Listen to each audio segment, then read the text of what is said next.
Limerent, an extreme horror novel by Maribel Coleman. The following book is an extreme horror novel. It is written as depraved, gruesome, and grim, with many unnerving or upsetting scenes that are not for the faint of heart. Please read and enjoy at your own discretion. When I was little, I often forgot about things that were insignificant. Now, all I can do is remember. Chapter 1. He was just a 10-year-old boy. Each week at the Donahue household was more and more disheveled than the last, ill, uncomfortable, angry. Tension was ever present, but it was nothing new to those who particularly knew the chaotic family. For a majority of the young boy's life, Chase Donahue was a recluse. He was a silent student, with poor grades and a future he didn't seem to care much about, because he had no reason to. Chase was quiet and alone, and spoke to no one at his young and feeble age unless he was with his little sister Diane. She saw him as more of a protective figure than her own mother and father. The home was neglected, dirty, and uncared for, but it was an environment he was long used to. You could have said that the trash bags stacking among the trash bin in the kitchen and the dirty piles of laundry that never received attention contributed to the family's everyday discomfort. However, the worst would have only been soon to come. There was no real way to get used to his father's screams and his tirades of how hateful he was of his own children. His wife he despised especially, and she took it without fail. She was his obedient little punching bag, who he inflicted most of his anger on, and it never ended because she chose not to end it. "You fucking whore!" The deep, vicious voice of his father rang out in the living room, following a flurry of loud crashes. Chase heard the muffled sounds of a drunk, wailing mother pleading incoherently as his father's rampage continued downstairs. He and Chase's little sister hid upstairs in their cluttered house for what truly felt like days. Little Diane grabbed on to Chase by his side for security and comfort. Chase felt like an authority figure, a protector, watching the stairs for his father.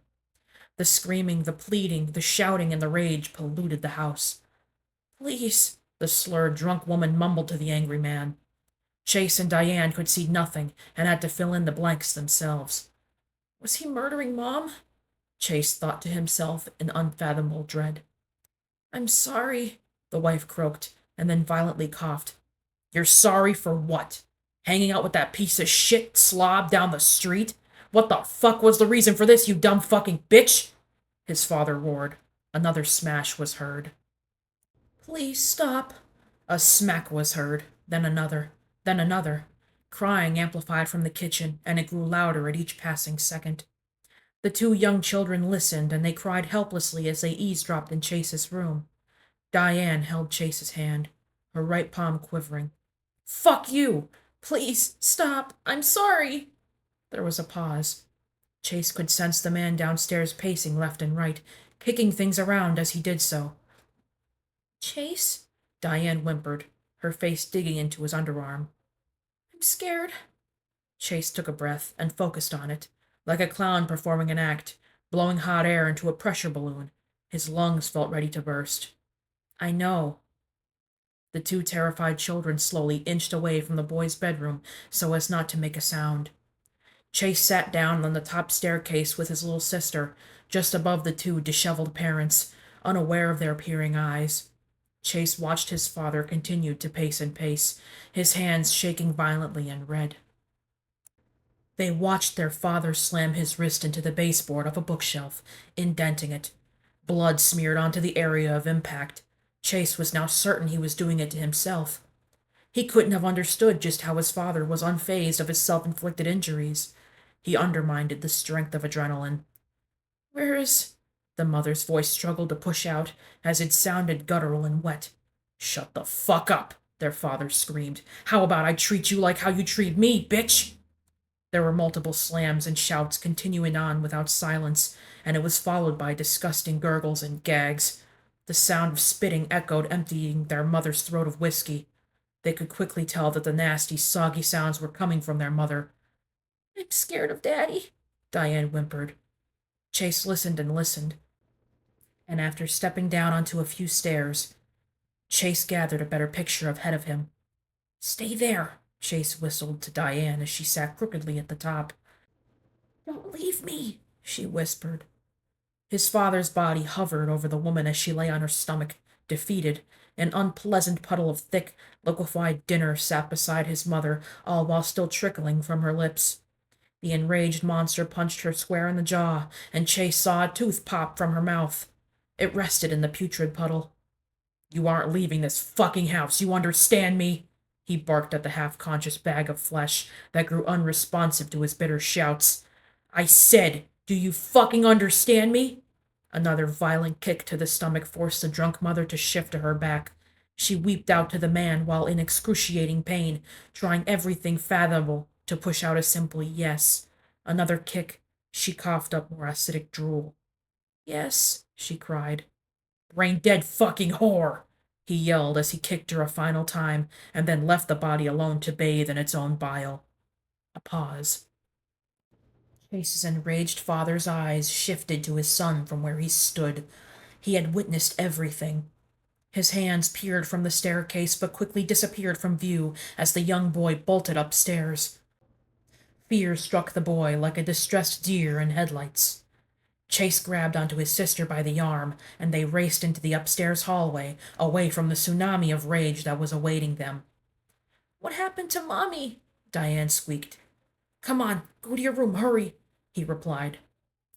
Chase brought Diane back into her room as quickly as he possibly could have before the walking psychopath that was his father charged upstairs to greet him, his wrists bloodied and his face as red as a cherry. Chase immediately turned defensive at the sight of his father and looked away from him, bracing for impact. A punch or a kick or anything that he'd already seen be inflicted on his mother he fully expected. Instead, the man's bloodied palm gripped onto the 10-year-old's arm. His eyes locked with the terrified boy, Chase's eye sockets watering as he was being forced to stare at his father in his shrunken, soulless pupils. Warm blood from either him or his mom now rested on Chase's skin. He wanted to scream. "You were being nosy," his father said. Chase's only thought was not to respond to him. If he absolutely had to, he would abide and agree to his father's words blindly, to defuse the bomb that was his dad. It was the only way he could have been somewhat certain he didn't end up in a puddle of vomit and blood like his mother. "You know Mom and Dad's business is none of yours," he hissed. "Stay out of it, boy." With Chase's body shaking uncontrollably, he blindly said, "Okay." "You know what, you little nosy fuck? Since you want to know all about what your raging whore of a mother did," he lectured to the boy, "then I'll tell you." He made a sickening smirk at his son. Chase saw his father's eyes well up in tears. It was a sad, defeated kind of rage. "You see, your mother is a pathological lying sack of shit who kept sneaking out when Daddy went to work at his job to pay for the roof over your heads. Sometimes she'd stay at her friend's house overnight. Remember those nights, Chase? Well, Daddy just discovered today that on Mommy's cell phone she was texting some scumbag named Michael while shit-faced drunk. He just so happens to also be your next-door neighbor. She was talking about how nice his dick is, and even wanted some pictures. Do you know what a dick is, Chase?" Chase, absolutely horrified, refused to answer. He'd heard plenty of slang in middle school from the troublesome kids in 4th grade, but he was never sure what it meant. He never ended up saying any of that awful language other students passed around, because he knew his father would have beaten him if he dared. "A dick is your penis, Chase. It's that little fucking rod in between your legs that you use to piss. Your mommy loves dick. She loves every dick she can find in this neighborhood. She's what we would call a whore, Chase. Do you know what a whore is?" Chase's tears sprung from his eye sockets like a low-running faucet. He collapsed on the floor with his knees to his nose and his hands to his ears. He cried much more violently and loudly.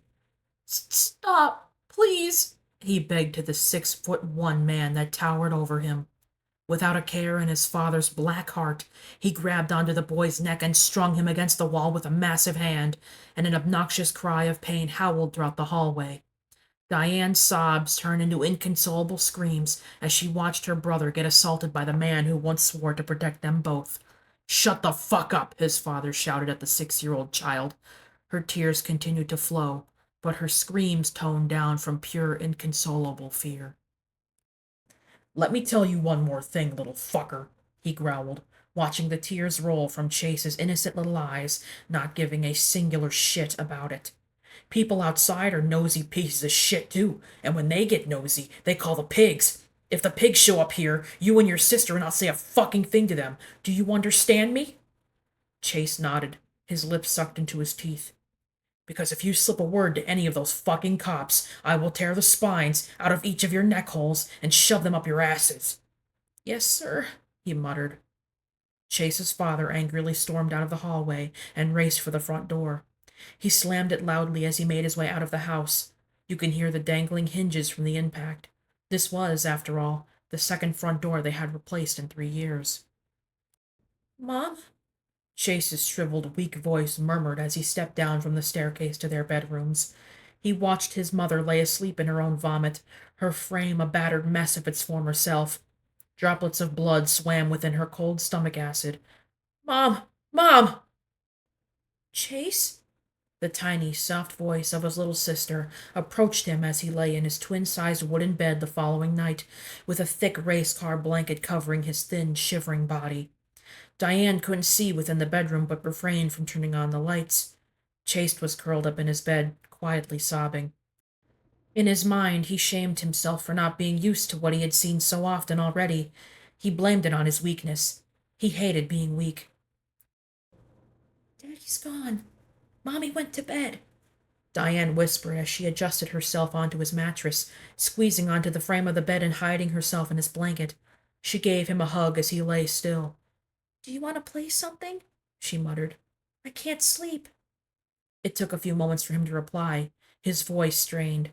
Play what? I don't know, Diane said. Maybe that game Grandpa likes to play. Tic-tac-toe? He asked. Is that what it's called? Chase cracked a short smile that he hid underneath his blanket.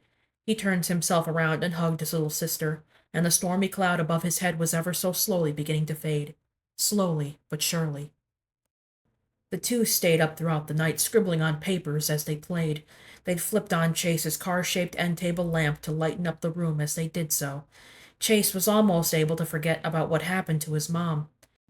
He'd wished he couldn't have remembered his father's face, or if he even had a father at all.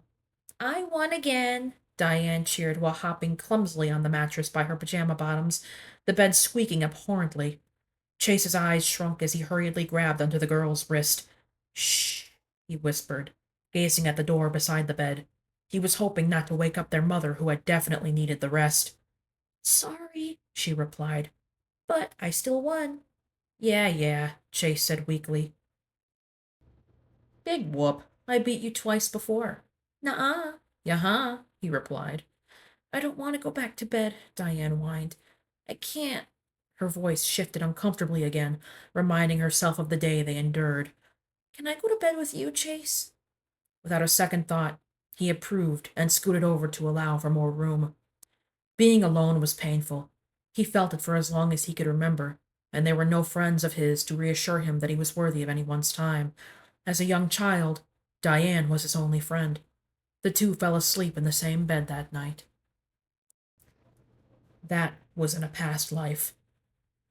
He rehearsed the thoughts of freedom loudly in his head as he, by himself, sat in the back seat of Aunt Uncle Cunningham's station wagon, watching the trees of northeastern Pennsylvania fly past his vision in a blur. The mountains were stunning from the Casey Highway from where the car drove. He could see the houses and suburbs resting perfectly in the landscape when the large trees weren't in the way. The entire road trip was calming and secluded. Everything all right? Aunt August glanced at the quiet boy behind her husband in the back seat. He watched as the trees whizzed past and he spoke nothing. He vowed that he wouldn't allow himself to speak for as long as Diane wasn't there. He missed her more than anything else in the world then. He only knew her and no one else. Not his aunt, his uncle, even the bastard that was his father. Not even the mother who abandoned him. The two that drove him that afternoon were blank faces to him. He was in a car with two strangers. Want some ice cream, honey? Aunt August smirked in a poor attempt to console him.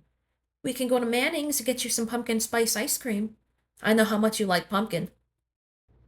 Chase stared down at the trees, mute.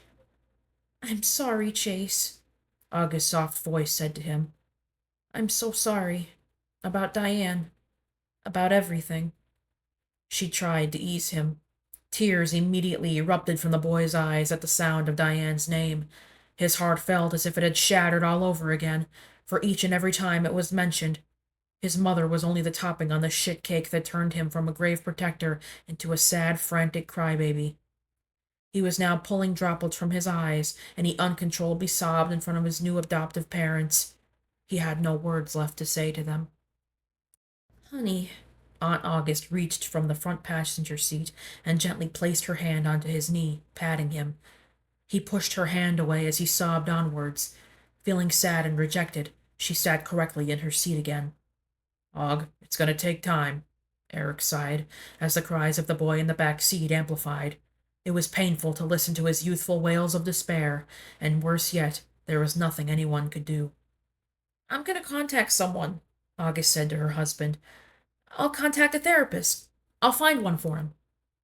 No, the shaking, crying voice spit out from behind them. Not a therapist, please, please, please. The tears increased in volume. It surprised them both to hear his sudden, terrified reaction. I'm not crazy. I'm not crazy. Please don't take me to therapy. Please. Honey, we know you're not crazy. August sighed in disbelief. Who in the world told you that?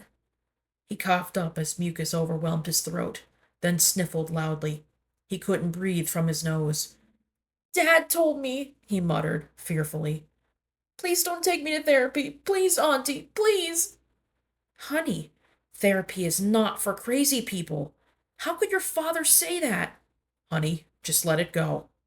Uncle Eric looked over at his concerned wife, and then pulled into the gas station, which finally signaled the end of the highway drive. They were only 10 minutes away from the Cunningham residence. It was almost time for the boy to enter the front door of his new, primarily safe home. That, however, didn't stop the tears from growing, his moist eyes blurring his vision and leaving his vicious young mind to torture him for his non-existent faults.